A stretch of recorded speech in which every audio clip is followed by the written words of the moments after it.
Again, it's been my honor to have the opportunity to serve alongside the brave men and women of Afghanistan. I'm truly honored, humbled, and I will, as I said up at the podium there, I have to leave Afghanistan today, but Afghanistan will always be in my heart.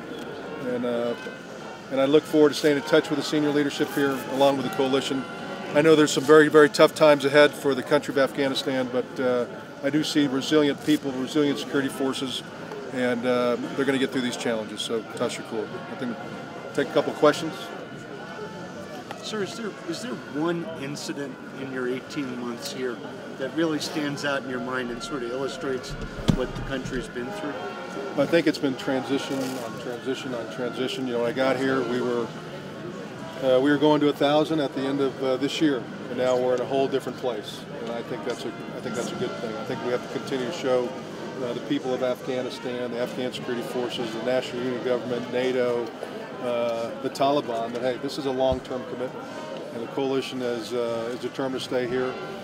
They'll show that at Warsaw this summer when they come together to look at the financial commitment for 2018, 19, and 20. I'm confident that all the nations will continue to provide to Afghanistan. Afghanistan knows that they got to continue to work on some reforms. They're committed to doing that under the leadership of President Ghani, who's taken on this commander-in-chief role. I've had great times with the president, great times with Dr. Abdullah, having the opportunity to serve alongside them. So I think if I was to pick one time, it really was that transition point. We went from ISAF to Resolute support. That really is pretty significant in the 14-plus years that we've been here. And again, I think that the coalition and the Afghans have handled that very well. We learned a lot of great lessons, but we continue to move forward. So again, as I said at the podium, I'm a glass half full guy, but it's because of what I've seen with the Afghans, their resiliency and the hope. And I have an opportunity to see younger Afghans every day, and when I look in their eyes and they talk about what it means to be from Afghanistan, it's pretty special. So it's going to be very tough, but I think we're on a good path. Going forward, you mentioned that the international commitment here will need to remain flexible, and that's kind of something that seemed to be a theme over your time here. Yeah. I mean, what advice and what guidance are you giving? Yeah, well, we're again, we were at 1,000 for the U.S. commitment anyway at the end of 2016. President Obama made a decision in October of last year to stay at the 9,800. We've taken a look at 2015 and 2016. I've gone back to my senior leadership and said, in order to make make sure that 2016 is not like 2015, here's some things that we need to take a look at to be flexible, make some changes. And the international community has done that through NATO as well. So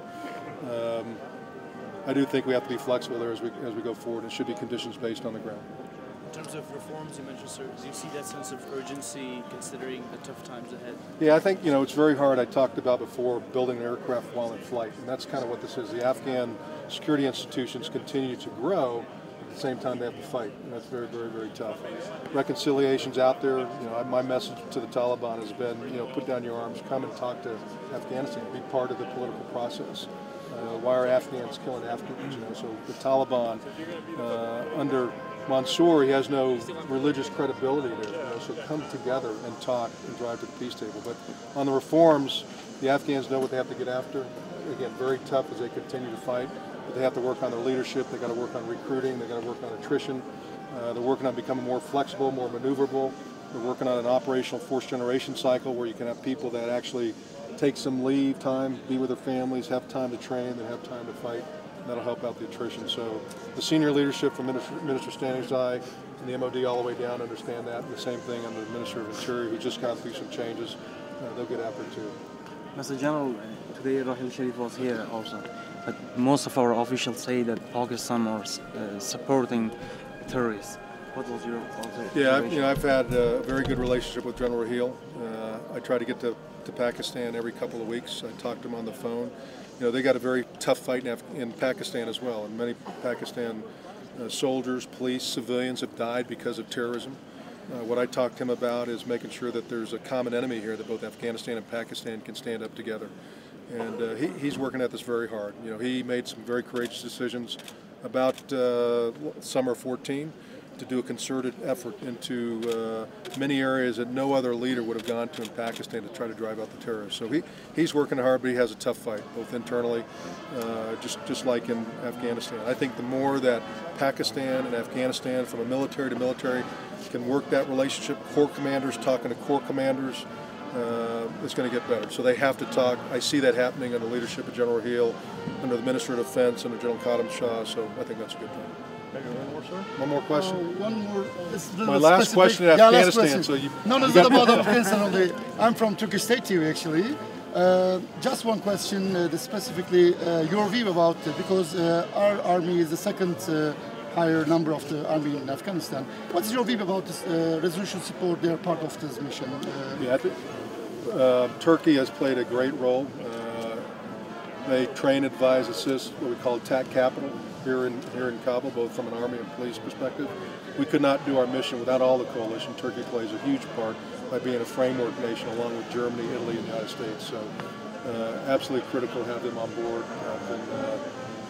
I've been very appreciative of their leadership here and their continued commitment to make sure we get after Afghanistan. So again, I'm going to get on an aircraft here and go back to the United States. And my parting message, I think, again, would be that Afghanistan continues to be worth the investment by the international community. It's going to be a very, very tough time as we go forward, but the Afghan people deserve this. They want the same thing that all of us want in our countries. They want their kids to go to school. They want to hold a job, provide for their families. They want peace. They don't want to walk around Kabul thinking that there's going to be a motorcycle V-bit or an IED or somebody going to shoot them. They deserve that, and they're very, very resilient. International community is here to stay, long-term commitment, and we have to support the national unity government. So thanks for what all you do too. What's next for you, General? I'm going to go back and I'm going to retire. I've been 37 years, 4 years at West Point, that's 41 years. After that, I have no clues. I'm going to play a little bit of golf. I got to go find a place to rent in Washington, D.C. for about a year, and then I'll look at other opportunities to serve. Thank you. God bless you. Thanks, sir. Thank you.